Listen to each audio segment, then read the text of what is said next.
खेला जाता है। मैं ये जानना चाहता हूं कि जब तक नीरज चोपड़ा ने स्वर्ण पदक नहीं जीता था भाला फेंकने में, जावलिन में, तब तक उसके लिए सरकार ने क्या किया था?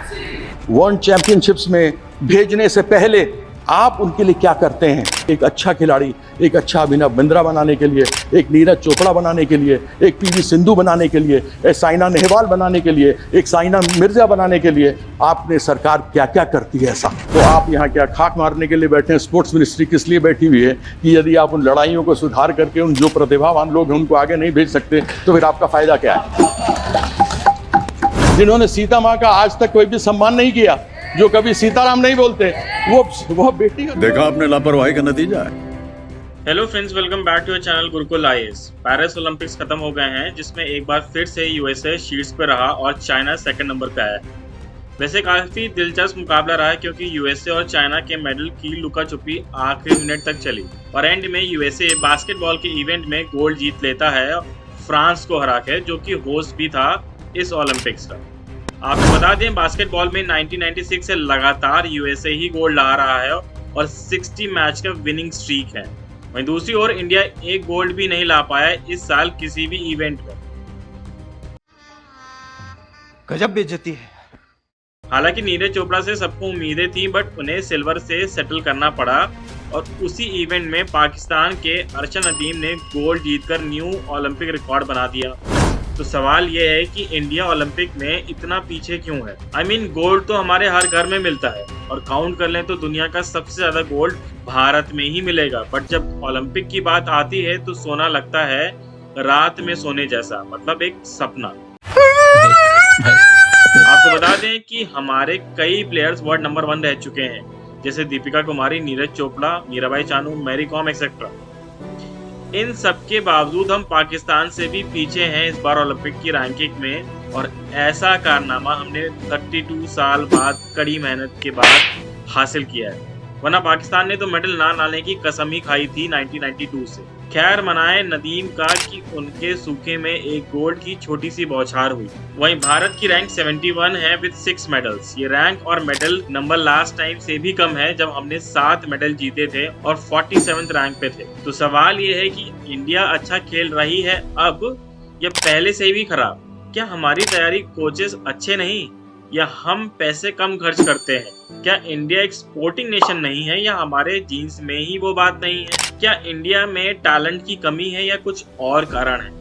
ऐसे अनगिनत सवाल हैं, but before begin please subscribe to our channel Gurukul IAS. इससे आपका कुछ नहीं जाता, बट हमें काफी मोटिवेशन मिलती है कि आपके लिए ऐसे एनर्जी कंटेंट लाते रहें। तो शुरू करते हैं। पहला सवाल, इंडिया का परफॉर्मेंस 21st सेंचुरी में कैसा रहा है Olympics? Olympic games are spectacle of athleticism and national pride, क्योंकि ये कंट्रीज को एक प्लेटफॉर्म प्रोवाइड करते हैं कि स्पोर्ट्स में दुनिया में अपना वर्चस्व दिखा सकें। क्योंकि 206 कंट्रीज ने इस बार पार्टिसिपेट किया था, तो ये दुनिया के सबसे बड़े गेम्स हैं। चलिए देखते हैं भारत का परफॉर्मेंस।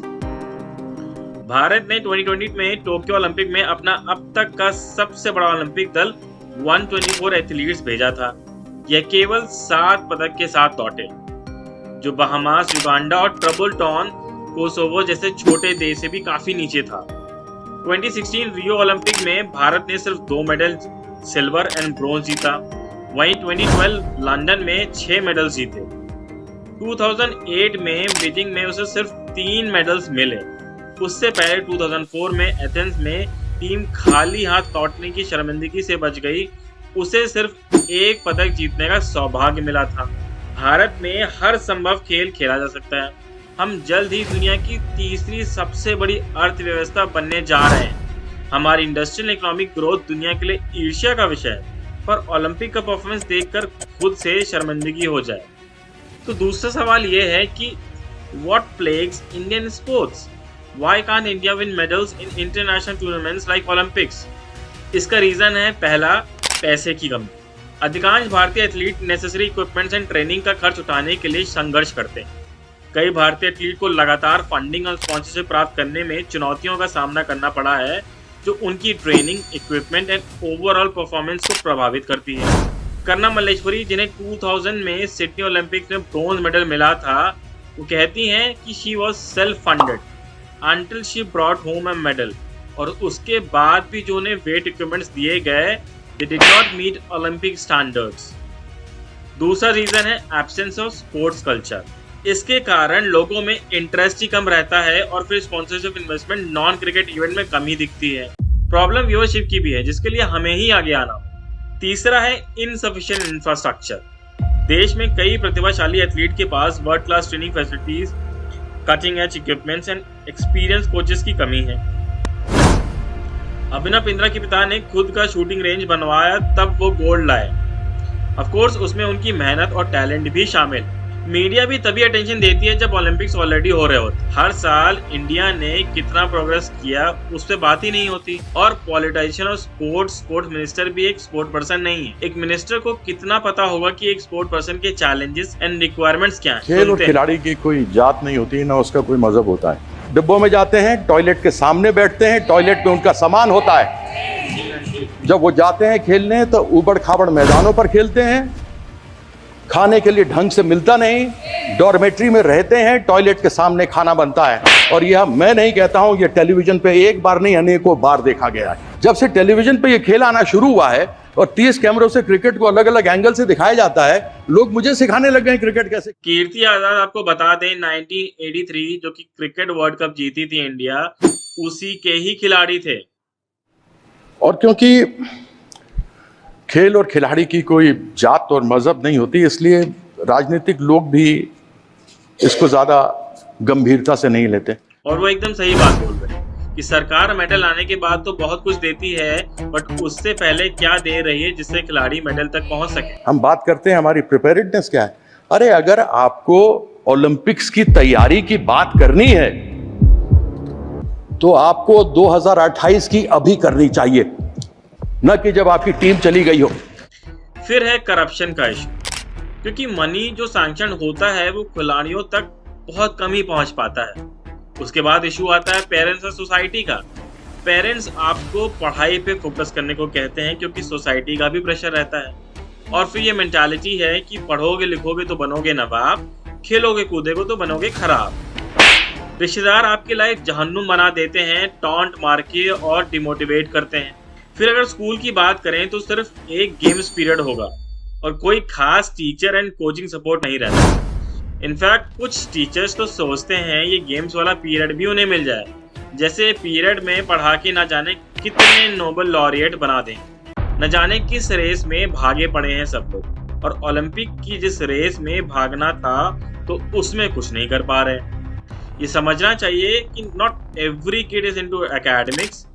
बताएं विराट, रोहित, सचिन इनमें से कौन स्कूल टॉपर रहा है, बट हाँ अपनी फील्ड के जरूर टॉपर निकले और देश का नाम रोशन। अगर स्कूल से ही आइडेंटिफाई कर ले जाए टैलेंट तो कितना अच्छा हो, काम इजी हो जाए टैलेंट सर्च का। सुनते हैं क्या अलग है यूरोपियन स्ट्रक्चर जो है फुटबॉल का, उसमें इंडिया कंपैरिजन में। आप खेले हैं, गए हैं। एक नीरज हमारे पास, एक नीरज।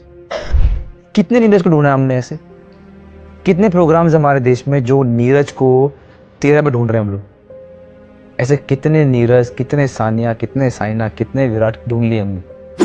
ये जो आ रहे हैं बस इत्तेफाक से आ रहे हैं, चल रहा है। पर अगर 1.5 बिलियन का हमने अगर पितुरा बजाना है तो सबको तो आइडेंटिफाई करना पड़ेगा ना, और फिर बोलो हाँ यार ये हमारा बेस्ट है। एक भी बच्चा नहीं छूटा हमसे, टैलेंटेड था और ये जो हमें मेडल मिला है, हम ये बेस्ट है, हम करते ही नहीं। अब उसके ऊपर आप पॉलिटिक्स जोड़ो, लेथार्जिक पना जोड़ो, ये जोड़ो, जो जोड़ना है जोड़ो, but as a country we don't tap into the talent at the right time. Sunil Chhetri international goal करने के मामले में दुनिया में एक समय पर टॉप पे थे। फिर इशू है गेम्स रिलेटेड हैरेसमेंट का।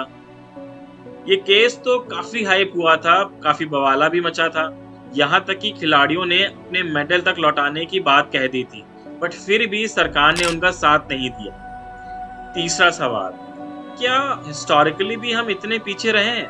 नहीं, ऐसा नहीं। भारत की शुरुआत अच्छी हुई थी। इंडिया पहला कंट्री था एशिया से ओलंपिक्स में मेडल जीतने वाला।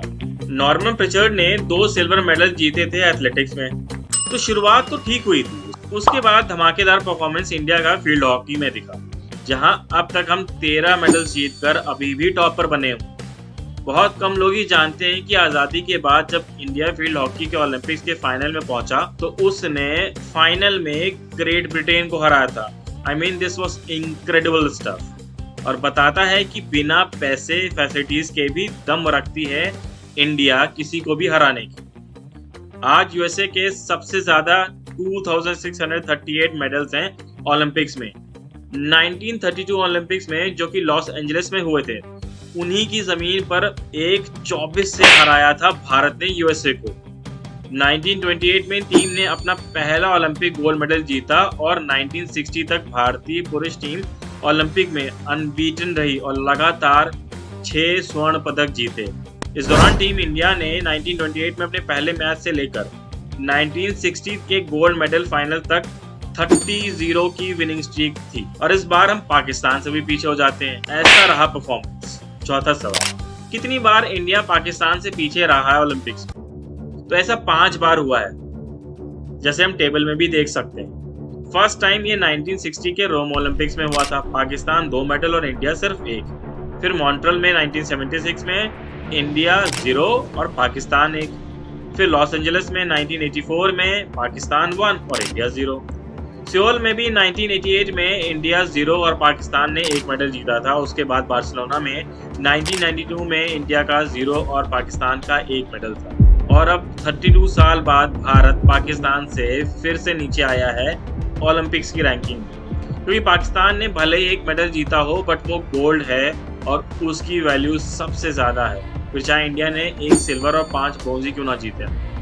आपको बता दें सिर्फ 7 लोग ही क्वालिफाई कर पाए थे पाकिस्तान से, वहीं भारत से 117 स्पोर्ट्स पर्सन थे और इसके बावजूद पाकिस्तान अपना नेशनल एंथम बजवा ले जाता है और इंडिया रह जाता है। 5वां सवाल, इंडिया क्या कर रही है स्पोर्ट्स पर्सन के लिए when it comes to Olympic? NITI Aayog ने खेलो इंडिया जैसी महत्वाकांक्षी योजना शुरू की है जिसमें 50 मेडल्स का लक्ष्य रखा गया है, जिसे कई विशेषज्ञों ने बहुत बढ़ा चलाकर बताया है। आई मीन सबसे बड़ी दिक्कत तो यह है हम रियलिस्टिक टारगेट्स ही नहीं रखते हैं और फिर बस इन्फ्लेटेड टारगेट को देखकर खुश हो जाते हैं और सपने देखने लगते हैं। नीति आयोग ने लेट्स प्ले नामक रिपोर्ट में कई मीडियम और लॉन्ग टर्म रिकमेंडेशन दी हैं। इसमें गांव और आदिवासी छात्रों को टारगेट करना, स्कूली करिकुलम में खेलों की एक मैंडेटरी सब्जेक्ट के रूप में शामिल करना और उसके साथ ही वर्ल्ड क्लास कोचेस और ट्रेनर्स को रखना और फिर स्पोर्ट्स इंफ्रा को PPP के थ्रू इम्प्रूव करना, ये सब शामिल है। ओलंपिक और पैरालंपिक में भारत के प्रदर्शन को बेहतर बनाने के लिए the ministry of youth affairs and sports ने सितंबर 2014 में टारगेट ओलंपिक पोडियम योजना TOPS शुरू की थी और यही मिनिस्ट्री किसको अपॉइंट करना है इसके तहत डिसाइड करती है और इंश्योर करती है कि हाई प्रायोरिटी स्पोर्ट्स जैसे archery, badminton, boxing, hockey, shooting and wrestling, इन सब में मेडल ला सकता है भारत। इसी के अंडर मिशन ओलंपिक सेल एक डेडिकेटेड बॉडी है जो कि एथलीट्स को असिस्ट करती है इस स्कीम के तहत जो सेलेक्ट होते हैं। इसमें लगभग 270 एथलीट्स हैं, जिसमें से 101 कोर में है और 169 डेवलपमेंट स्टेज पे हैं। कुछ और इनिशिएटिव हैं जिन्हें आप पढ़ सकते हैं, जैसे कि Samagra Shiksha Abhiyan, fit India movement, Khelo India, then national sports award scheme, national youth festival, national sports talent search portal, ये सब भी। तो बॉटम लाइन ये है कि ये सारा होने पर भी मेडल कन्वर्जन रेट बहुत कम है इंडिया। देखिए आप ऑस्ट्रेलिया को, उज्बेकिस्तान को, इतनी कम पॉपुलेशन होने पर भी उन्होंने झंडे गाड़े हैं ओलंपिक्स में। जब तक पॉलिटिक्स खेल से नहीं जाती और जब तक प्लेयर्स जैसे नीरज चोपड़ा सिल्वर पाने पर भी खुश नहीं थे, उनके जैसा जज्बा बाकियों में नहीं आता, हमारा कन्वर्जन हमेशा ही कम रहेगा। इंडिया को सच में जीतना है तो 4 साल बाद नहीं, अभी से हर 1 साल के टारगेट सेट करने होंगे। नवीन पटनायक ने हॉकी को हर तरीके से सपोर्ट दिया और result back to back medal से आपके सामने है। कुछ प्राइवेट ऑर्गेनाइजेशन को भी सामने आना होगा फंडिंग के लिए और सेलिब्रिटीज को भी, क्योंकि IPL टीम और प्रॉफिट के अलावा देश का नाम भी कमाना है, ये भी हमें ही सोचना है। एंड में आई विल से कि enough is enough, either we start winning medals in the Olympics और एल्स हमें मान लेना होगा कि हम में वो बात ही नहीं जो 1948 की हॉकी टीम में थी, जो 200 साल गुलामी के बाद भी उस पे राज करने वाले ब्रिटेन से गोल्ड मेडल जीत के ले आती है डिस्पाइट जीरो फैसिलिटीज। आपका क्या मानना है इसको लेकर? लिखिएगा कमेंट सेक्शन में जरूर, क्योंकि आपकी राय मैटर करती है। नेक्स्ट पार्ट में हम कंपैरिजन करेंगे इंडिया और चाइना का अपनी इंडियन ओलंपिक सीरीज में ही। Till then stay tuned to your channel Gurukul IAS। Please like, share and subscribe. Thank you. जय हिंद, God bless and bless you.